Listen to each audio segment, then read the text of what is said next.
Ibu bapak, saudara-saudara umat kekasih Tuhan, Shalom. Ada sukacita? Amin. Saya percaya kita semua dalam keadaan yang sehat.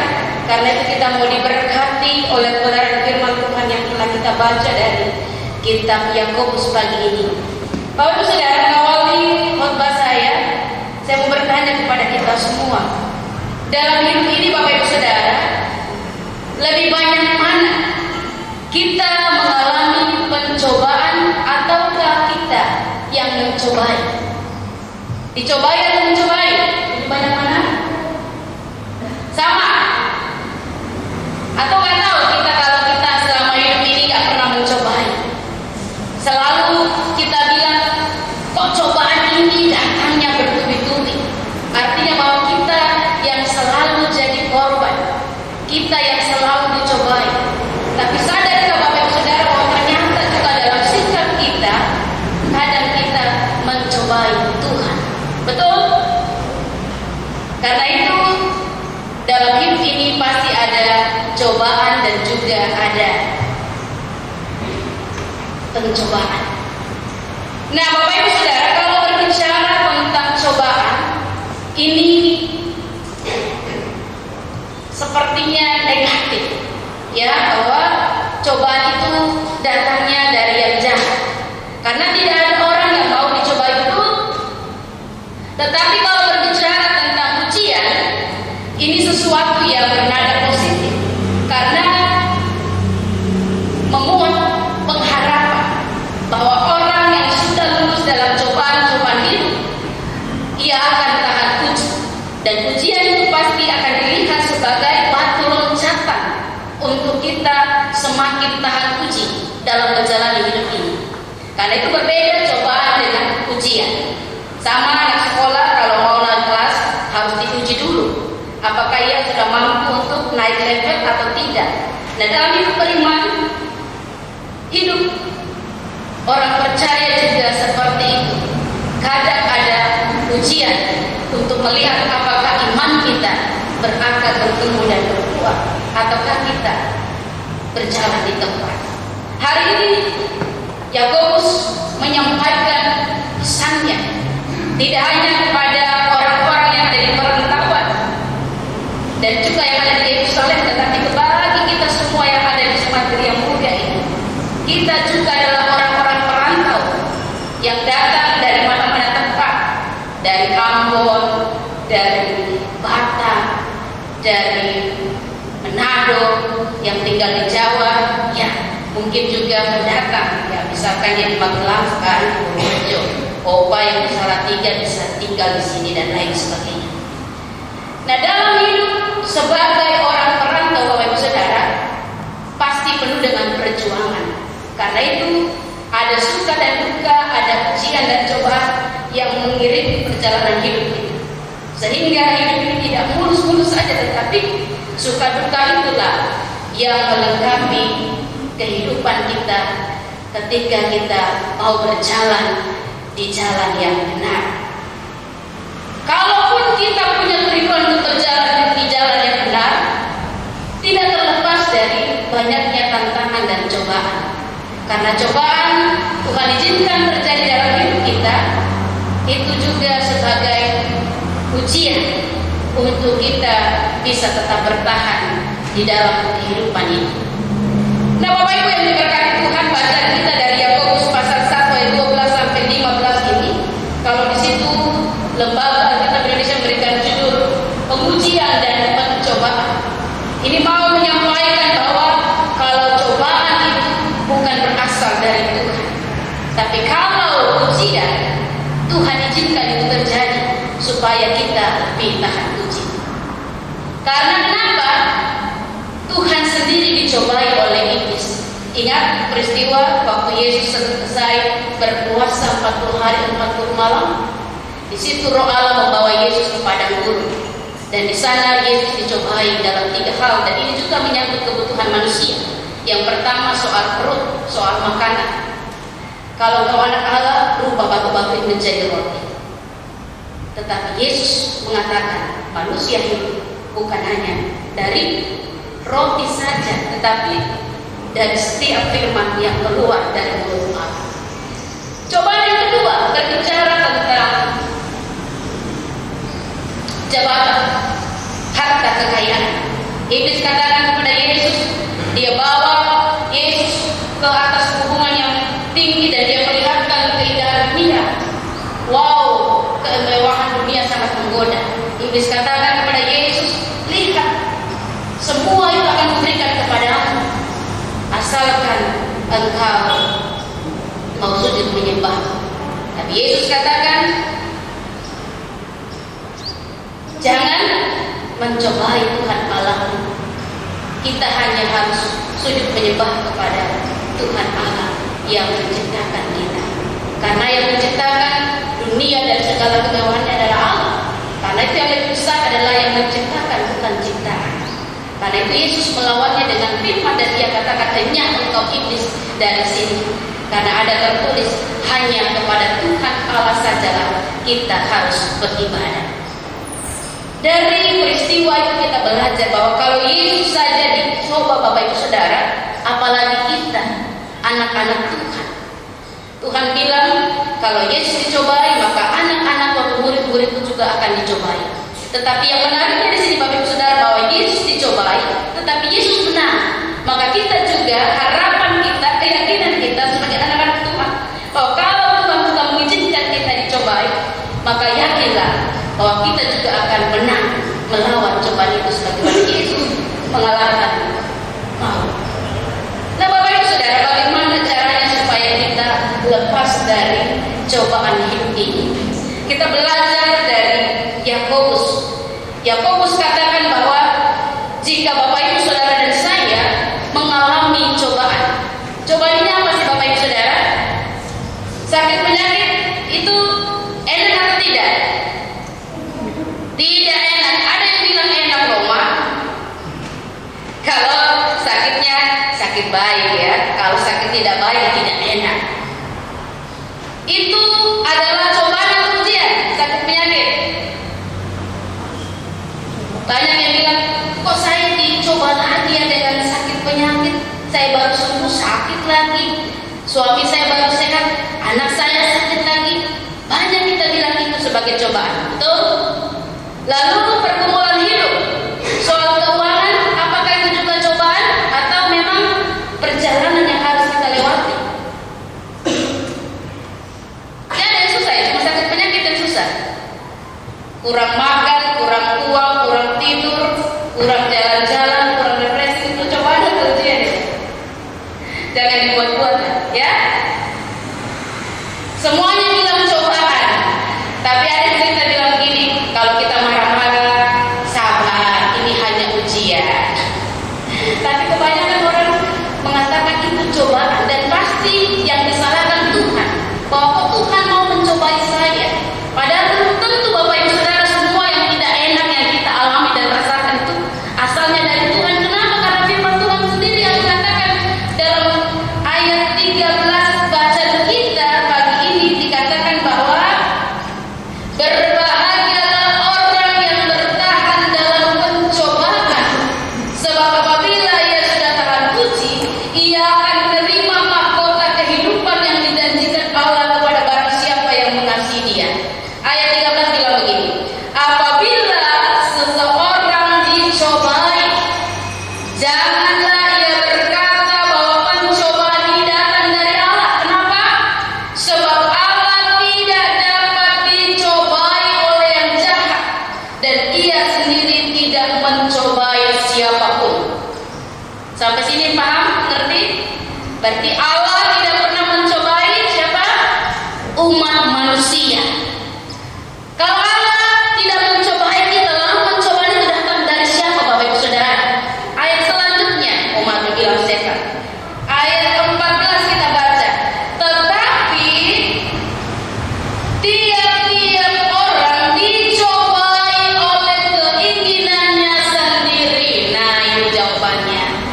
Kalau cobaan itu bukan berasal dari Allah, berarti cobaan itu berasal dari diri kita masing-masing.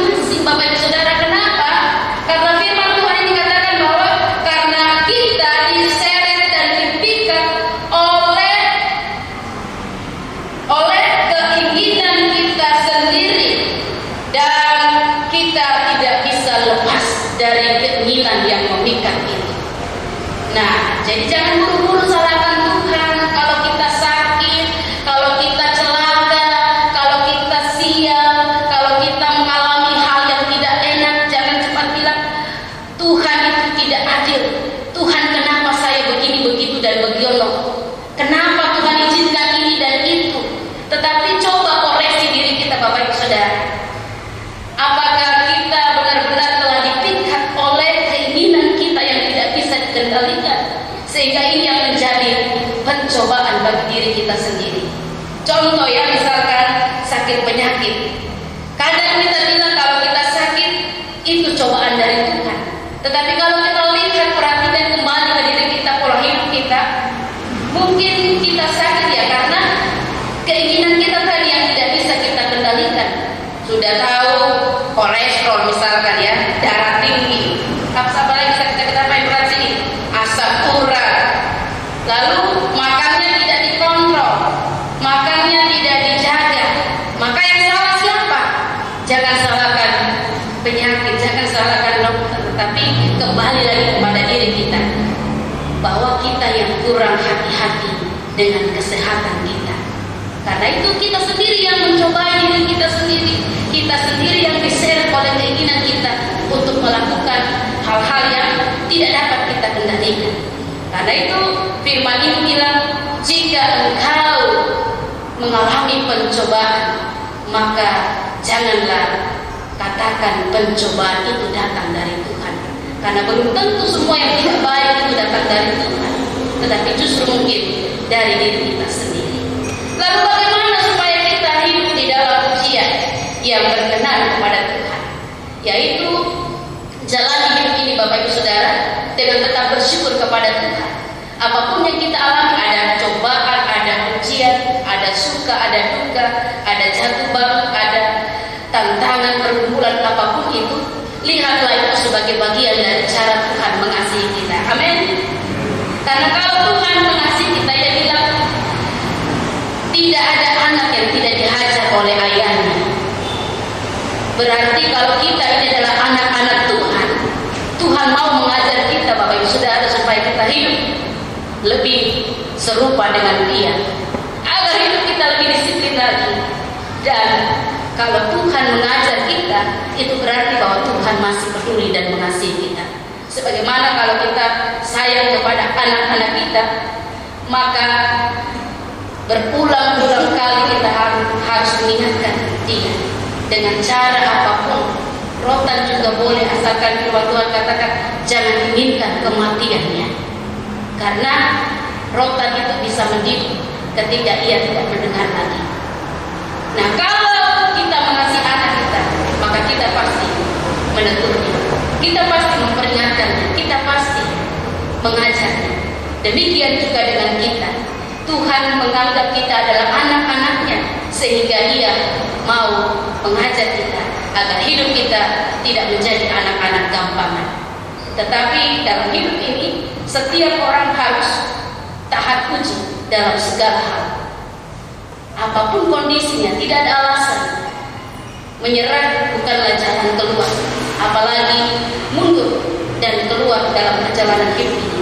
Tapi Yesus harapkan bagi kita, sebagaimana Rasul Paulus, bahwa bertandinglah dalam pertandingan iman sampai pada garis finish, di mana kita semua akan mencapai dan mendapatkan mahkota kehidupan. Itulah pertandingan iman, bahwa setiap kita harus mengerjakan keselamatan kita, harus berlari mengejar apa yang Tuhan inginkan, bukan melakukan apa yang kita inginkan. Karena kalau kita melakukan apa keinginan hati kita, maka kita akan dipikat oleh keinginan kita, tetapi kita lupa melakukan apa kehendak Tuhan. Tapi bersyukur pagi ini memasuki minggu Advent yang ke-6.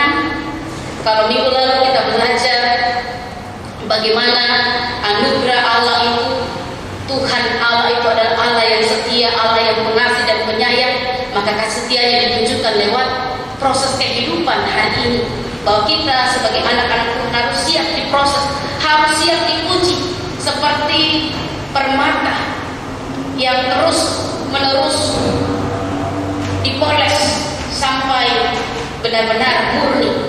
Demikian juga emas ketika dibakar, dipanaskan, dipukul, dibanting sampai ia mencapai kemurnian yang diinginkan.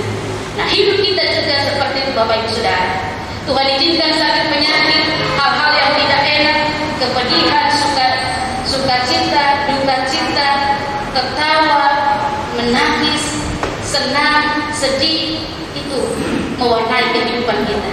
Agar kita selalu ingat bahwa hidup ini ada dalam perencanaan Tuhan. Jadi bukan kita yang mengatur perjalanan hidup kita, tapi ada sutradara agung yang sudah merencanakan perjalanan hidup kita. Kita tinggal lakonin saja. Kita ada pelakunya, menjalaninya dengan tetap ada di koridornya Tuhan, di jalurnya Tuhan, agar kita tidak menyimpang ke kiri dan ke kanan. Dan kalau kita nanti sampai ke tujuannya, lalu kita bisa dengan bangga berkata, saya bersyukur ada dalam prosesnya Tuhan. Karena kalau tidak, bisa dibayangkan kita bisa jadi seperti apa. Tapi kalau Tuhan mendidik kita, Tuhan yang mengajar kita, maka yakinlah cepat atau lambat kita akan menikmati berkat dari proses ini. Bapak Ibu yang diberkati Tuhan, setiap orang punya kecenderungan untuk melakukan hal yang jahat, termasuk keinginan hati yang memihak. Jadi ada dua cobaan di sini. Kalau tadi cobaan dari luar, yaitu tantangan-tantangan yang kita terima dan hadapi.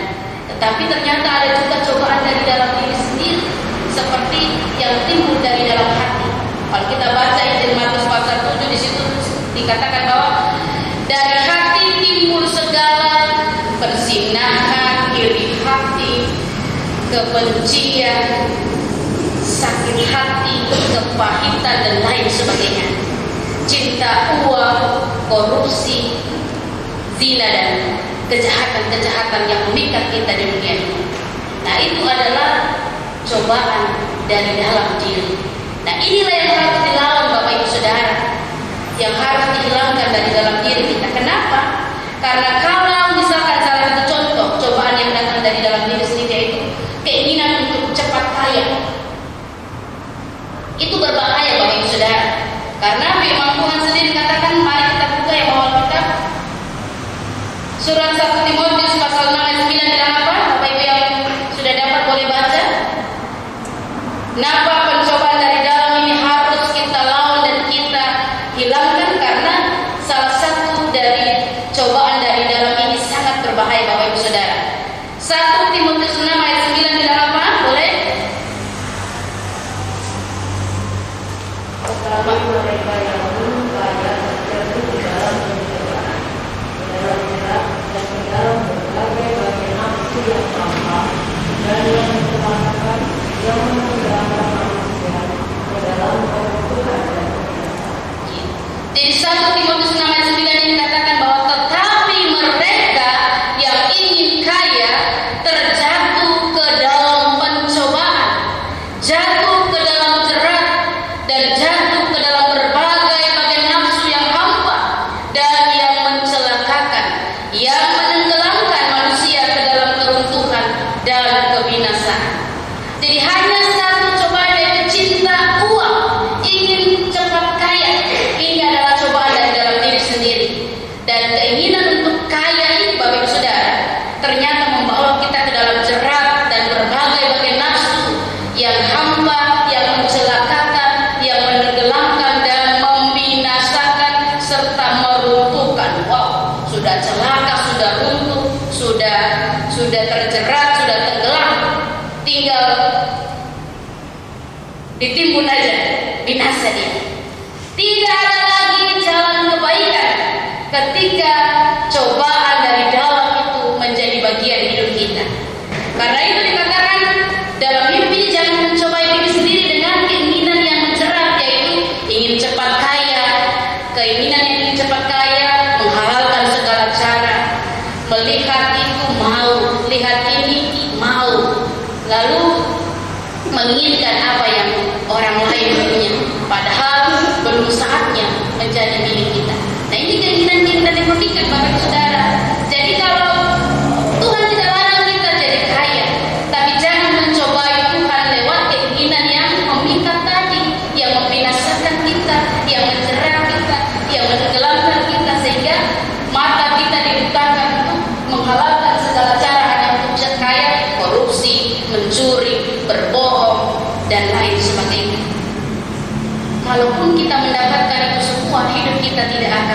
diberkati, tidak akan tenang, tidak akan bahagia, karena dosa itu sudah menjerat kita dalam hidup yang jauh dari Tuhan.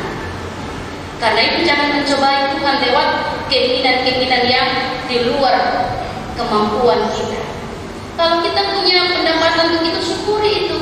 Jangan ikut tetangga, lihat orang pengen ini mau, sehingga memaksakan kehendak. Itulah keinginan-keinginan yang memikat. Karena di ayat 10 katakan, karena akar segala kejahatan ialah cinta uang. Tidak ada orang yang benci uang. Semua kita pasti butuh uang. Semua perlu uang. Tetapi janganlah uang di atas segala-galanya. Bahkan iman, kebenaran, kejujuran itu dapat dijual belikan dengan uang. Karena kalau itu yang terjadi Bapak Ibu Saudara, hidup ini bagaimanapun senangnya nanti tetap tidak bisa dinikmati karena banyaknya cobaan-cobaan tadi yang mengintimidasi kita bahwa kamu begini dan begini. Tetapi sesuatu yang kita dapatkan dengan syukur, meskipun itu sedikit, tetapi itu bisa jadi berkat, maka itu yang akan menyukacitakan hati kita. Pilihan ada di tangan Bapak Ibu Saudara dan saya. Hidup ini mau dijalani seperti apa? Tuhan sudah kasih rambu-rambunya, tinggal kita jalani. Maukah kita mengasihi Tuhan lewat menuruti perintah-perintahnya, ataukah kita mengikuti keinginan kita? Nah, pemimpin tadi katakan, jika engkau mengasihi Tuhan, maka Bapak Ibu Saudara dan saya mau melakukan perintah Tuhan. Dan perintah Tuhan itu tidak susah. Perintah Tuhan mudah, tinggal taat saja dan mau melakukannya. Kalau Bapak Ibu Saudara dan saya mau, maka sesulit apapun pasti kita dikuatkan, pasti kita dimampukan, pasti kita dilengkapi dengan sesuatu yang baik untuk kita bisa bertahan dalam ujian ini, yaitu tidak terpengaruh dengan dunia. Kalau dunia menghalalkan segala cara, kita akan Tuhan, jangan ikut cara dunia. Tetap bertahan di dalam takut akan Tuhan. Sebab takut akan Tuhan itu awal dari hikmat dan pengetahuan yang membuat kita bisa menjalani hidup ini sesuai dengan kehendak dan rencana Tuhan. Karena itu Bapak Ibu Saudara, kalaupun kita sudah mengalami cobaan-cobaan hidup yang membuat kita mungkin tidak tahan uji, atau bahkan sudah menggoyahkan iman kita, maka ada jaminan, ada penghiburan, ada kabar sukacita dari Tuhan lewat Paulus kepada jemaat di Korintus. Kalau kita baca 1 Korintus 10 ayat 13 bilang begini, jangan takut dengan pencobaan-pencobaan dunia ini, sebab pencobaan-pencobaan yang kamu alami ialah pencobaan-pencobaan biasa Bapak Ibu Saudara. Kenapa biasa? Karena firman Tuhan katakan, karena pencobaan-pencobaan itu tidak melebihi kekuatan manusia. Kenapa tidak melebihi kekuatan manusia? Sebab Allah setia, dan karena itu Ia tidak akan membiarkan kita dicobai melampaui kekuatan kita. Tetapi jaminan Tuhan berikan bagi kita bahwa kalau kita diizinkan menikmati pencobaan-pencobaan itu, maka pada waktu kita dicobai, Tuhan akan memberikan kepada kita jalan keluar sehingga kita dapat menanggungnya. Wow. Kalau kita diberikan jalan keluar, kenapa kita harus memilih jalan yang lain yang membuat hidup ini semakin repot dan sulit? Ikuti saja jalan Tuhan, maka kita akan berbahagia dan menikmati berkat-berkat yang Tuhan sudah siapkan. Karena apapun yang Bapak Ibu Saudara dan saya alami, mau sakit, mau susah, mau sedih, mau kehilangan, mau rugi, malam, itu tidak akan melebihi kemampuan kita. Karena setiap kita dicobai, Tuhan selalu siapkan satu paket. Ada cobaan, ada jalan keluar, ada masalah, ada solusinya, supaya kita dapat menanggungnya. Jadi yakini bahwa apapun yang Bapak Ibu alami saat ini, pergumulan yang berat sekalipun menurut kita, itu tidak berat bagi Tuhan, karena tidak melampaui kemampuan kita. Seperti Rasul Paulus katakan bahwa segala perkara dapat tertarik di dalam Tuhan yang memberi kekuatan kepada. Karena itulah yang menghibur kita. Kalau kita sudah tidak berharap kepada Tuhan, maka hilanglah kekuatan kita. Tidak ada lagi pengharapan. Tetapi kalau kita masih percaya, berharap kepada Tuhan bahwa terima kasih Tuhan, kalau Tuhan mengizinkan saya mengalami yang pahit ini, yang sulit ini, yang susah ini, yang menyakitkan ini, maka kuatkan saya. Kita harus minta kekuatan dari mereka, karena hanya Tuhan yang mampu menolong kita dan membantu kita keluar dari pergumulan ini. Jangan cari pertolongan di luar Tuhan, Bapak Ibu Saudara, tetapi carilah Tuhan, datanglah kepada Tuhan, dan hiduplah melakukan kehendaknya, supaya cobaan-cobaan itu dapat kita juga lawan, dapat kita hadapi sebagaimana Tuhan Yesus sendiri melawan iblis dengan memperkatakan firman Tuhan, bukan dengan kekuatannya sendiri bahwa saya tidak takut sama kamu iblis, tetapi ia katakan selalu ada tertulis, dan firman Tuhan itu yang disampaikan. Maka kekuatan kita juga, kalau Yesus sudah melakukan itu, maka teladanilah apa yang Tuhan sudah lakukan. Kita juga harus beriman kepada Tuhan, mempercayakan hidup kita kepada Tuhan, dan mengimani, menghidupi firman Tuhan. Itulah yang bisa menguatkan kita menjalani hari-hari hidup ini di tengah kelamnya kehidupan yang mungkin sudah tidak ada harapan lagi. Kita sudah dekat-dekat bayang-bayang maut, tetapi kalau kita dekat dengan Tuhan, maka selalu ada harapan, ada semangat untuk menikmati yang baik dari Tuhan. Jadi sekali lagi kita ingatkan pagi ini bahwa kalau ada hal yang terburuk sekali terjadi dalam hidup kita, jangan cepat-cepat menyalahkan Tuhan dan jauh dari Tuhan, tapi justru lihatlah itu sebagai bagian dari cara Tuhan memproses kita agar setiap kita bisa tahan uji dalam hidup ini. Sebab Tuhan mengasihi Bapak Ibu Saudara dan saya. Ia tidak mau kita binasa. Ia tidak mau kita tenggelam dengan keinginan yang memikat kita. Karena itu arahkan pandangan kita kepada Tuhan. Lihatlah bagaimana Tuhan sudah berjuang menyelamatkan kita sehingga kita menjadi anak-anaknya, menikmati segala yang baik, dan Tuhan mau juga lewat hidup kita yang diberkati ini kita mau memuliakan Dia. Itu yang pertama. Dan yang kedua terakhir, Bapak Ibu Saudara, ada penghibur bahwa kalau kita sudah tahan uji, sudah lulus dari cobaan-cobaan yang membuat kita mungkin takut, khawatir, cemas, dan ragu dalam menjalani hidup ini, Tuhan berikan kita jaminan bahwa jangan takut dan jangan bersusah hati lagi. Sebagaimana perjalanan Yusuf, kalau kita baca ya, mari kita buka Kejadian 45 ayat 5 bilang apa, Bapak Ibu Saudara? Yusuf juga saudara-saudara yang meragukan masa depannya, tapi ketika ia menjalaninya bersama dengan Tuhan yang melangkah di dalam iman kepada Tuhan, maka reka-rekaan yang jahat itu Tuhan reka-rekakan menjadi kebaikan, sehingga ia berkata kepada saudara-saudaranya dan kepada kita. Mari baca Kejadian 45 ayat 5 bilang apa? Silakan. Ya, Pak Joko.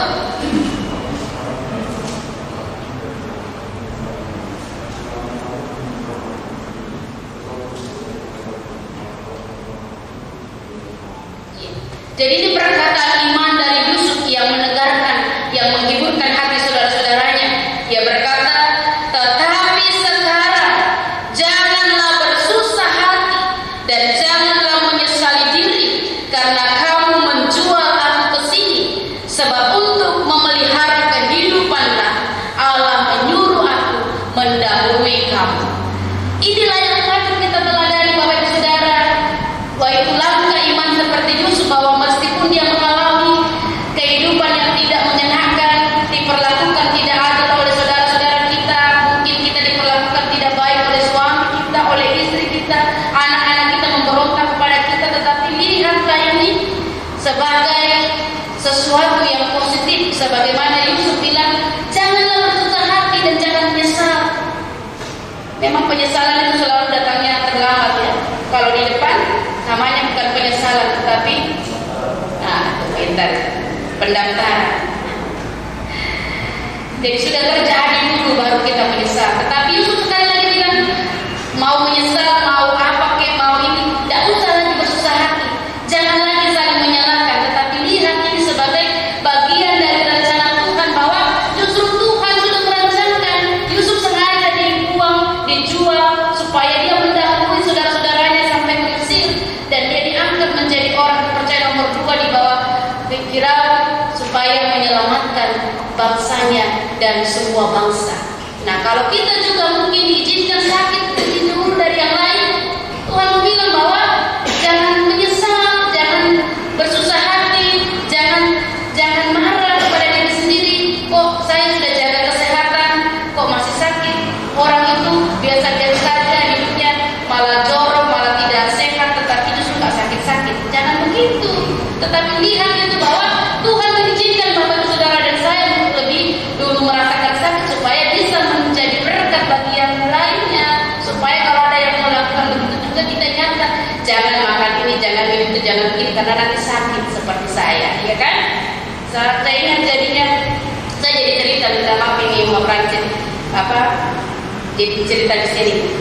Kakak ya, Pak Pendeta Paulus, waktu coronanya masih padat-padatnya, orang biasanya minta Tuhan sembuhkan saya, jauhkan saya dari COVID.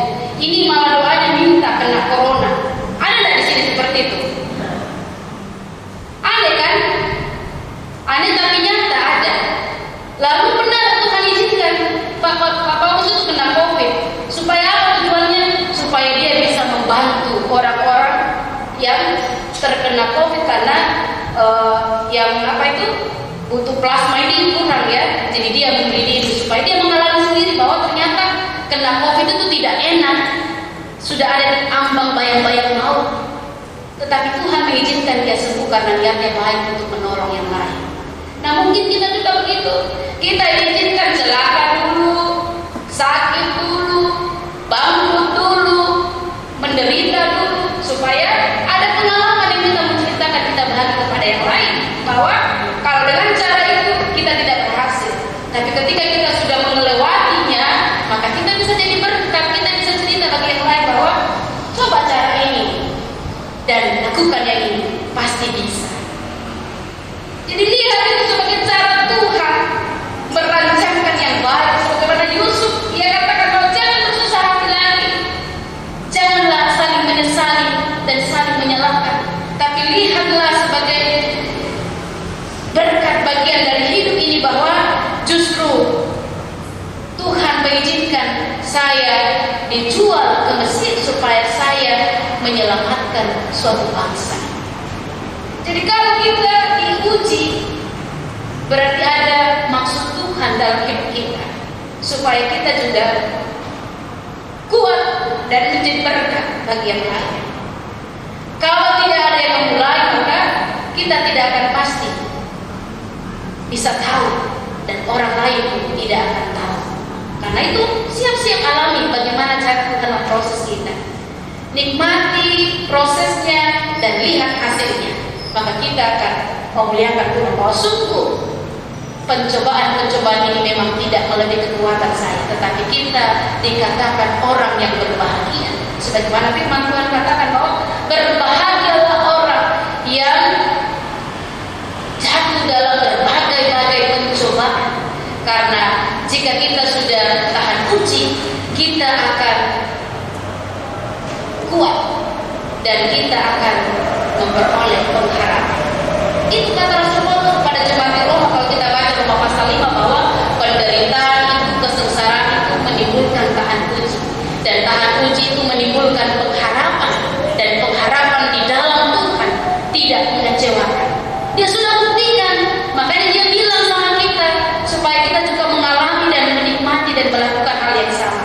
Jadi jangan mengikuti keinginan kita yang memikat diri kita, tetapi lihatlah bagaimana cara Tuhan mengasihi kita lewat proses kehidupan ini, Bapak Ibu Saudara.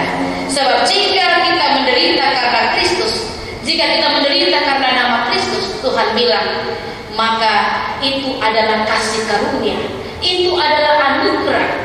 Jadi jangan menderita karena kita mencuri, kita berbohong, kita berdusta, kita melakukan kejahatan. Tapi kalau kita menderita karena kebenaran, karena kita hidup mengandalkan Tuhan, maka Tuhan bilang itu adalah kasih karunia. Dan kalau kasih karunia dari Tuhan, maka Dia akan memampukan kita untuk melewatinya dan keluar sebagai pemenang. Dan kalau kita sudah keluar sebagai pemenang, kita tahan uji, maka jaminan yang diberikan Tuhan, Ia akan memberikan mahkota kehidupan bagi yang setia dan tahan uji. Hidup ini pertandingan, Bapak Ibu Saudara. Jadi jangan lengah, jangan ketinggalan, jangan jalan di tempat, tetapi berlarilah di dalam iman kepada Tuhan.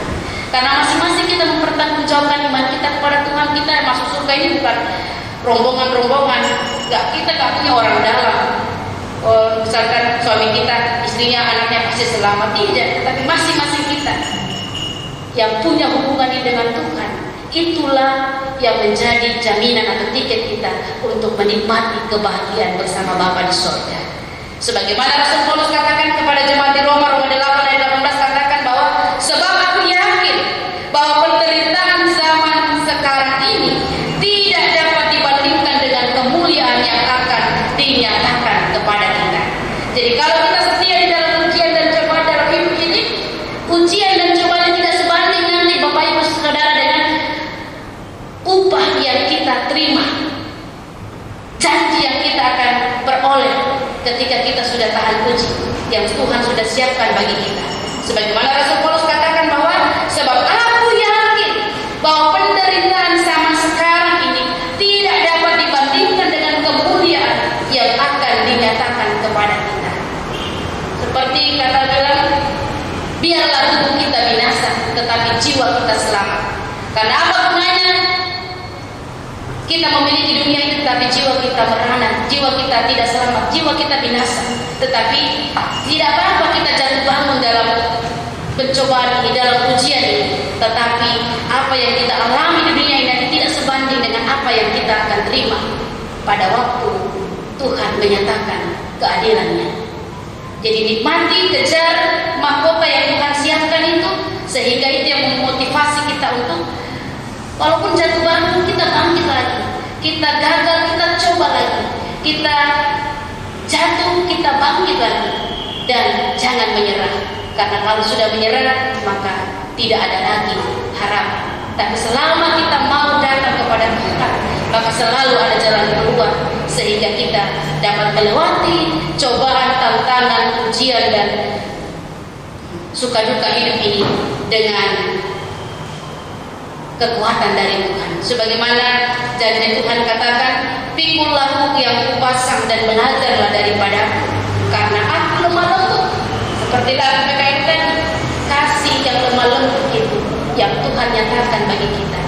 Karena itu Dia mau kita memikul kuk yang dipasang bagi kita semua. Setiap kita ada salib. Pikullah salib itu, pikullah kuk itu, dan belajar daripada Tuhan. Karena Tuhan lemah lembut dan rendah hati, dan jiwa kita mendapat kebenaran. Inilah goalnya, inilah tujuan kita. Kalau jiwa kita selamat, karena apa gunanya tubuh kita ini sehat, tetapi jiwa kita binasa. Manusia ini kan punya 3 hal ya. Saya kembali lagi. Ada apa? Tubuh, jiwa, dan roh. Kalau manusia mati, tubuh kemana? Kembali ke tanah. Tetapi selama hidup yang dipenuhi, yang diandalkan, yang dibanggakan siapa? Tubuh. Jiwa, roh tidak pernah dipedulikan. Makan untuk kesehatan tubuh, kita pakai baju supaya tubuh kita bagus, kita jaga kesehatan lewat olahraga untuk tubuh. Tetapi ternyata kalau kita mati, tubuh kembali ke tanah. Lalu roh kita kembali ke mana? Kembali ke Allah yang menghembuskan nafas atau roh itu yang pertama setelah Ia menciptakan manusia pertama. Lalu jiwa kita inilah yang dihakimi, karena di dalam jiwa itu ada perasaan, ada kehendak, dan juga ada apa? ada kehendak, ada keinginan, dan ada pikiran-pikiran yang tadi yang harus dikalahkan. Nah, kalau jiwa kita tidak perhatikan, maka sungguh binasa hidup ini. Karena orang yang hidupnya atau jiwanya itu tidak tenang, itu yang bikin stres, depresi, banyak orang sakit jiwa karena jiwanya tidak dipenuhi dengan ketenangan. Meskipun mungkin tubuhnya sehat, tetapi kalau jiwanya rusak, sakit, itu yang berbahaya. Karena itu jiwa yang harus diutamakan Bapak Saudara, disiram dengan firman Tuhan. Jiwa ini yang harus diperhatikan, yang harus diselamatkan, karena jiwa ini yang nanti yang akan menjadi saksi ketika pertanggungjawaban itu, yang memperlihatkan bahwa inilah yang kita lakukan selama di dunia, dan jiwa kita itu yang mau diselamatkan oleh Tuhan. Karena itu kalau mau jiwa kita tenang, maka pikulah kuk yang dipasang oleh Tuhan dan belajar daripada Tuhan, agar kita senantiasa bahagia dan diberkati. Dan yang terakhir, Yakobus 4 ayat 4 bilang begini, hai kamu orang-orang yang tidak setia, tidakkah kamu tahu bahwa persahabatan dengan dunia adalah permusuhan dengan Allah? Jadi barang siapa hendak menjadi sahabat dunia ini, ia menjadikan dirinya musuh Allah. Jadi kalau kita mau hidup mengasihi Allah, janganlah bersahabat dengan dunia ini. Karena kalau kita bersahabat dengan dunia, maka pencobaan-pencobaan itu tidak akan pernah hilang. Tetapi semakin kita jatuh ke dalam pencobaan-pencobaan yang dalam tadi, yang memikat kita, yang membinasakan kita, yang menenggelamkan kita. Dan itu berarti bahwa kalau kita bersahabat dengan dunia, kita bersahabat dengan kesenangan, pesta pora, mabuk-mabukan, kehidupan bebas, bergaul yang tidak ada aturannya, maka dikatakan di sini kita menjadikan diri kita sebagai musuh Allah. Nah, kalau kita menjadi musuh Allah, maka kita lakukan anak-anaknya, bukan murid-muridnya. Karena firman Tuhan tadi katakan bahwa barang siapa mengasihi Tuhan, ia akan melakukan perintahnya. Jadi kalau Bapak Ibu Saudara dan saya mau menjadi anak Tuhan, mari kita hidup melakukan perintah Tuhan dan hidup melawan dunia ini dengan cara menggantungkan kehidupan kita hanya kepada Tuhan. Sebab dengan cara itulah kita bisa keluar dari pencobaan-pencobaan dunia ini, dan kita bisa melangkah dengan iman dan tetap kedapatan taat dan setia beribadah hanya kepada Tuhan. Tuhan memberkati dan menolong kita.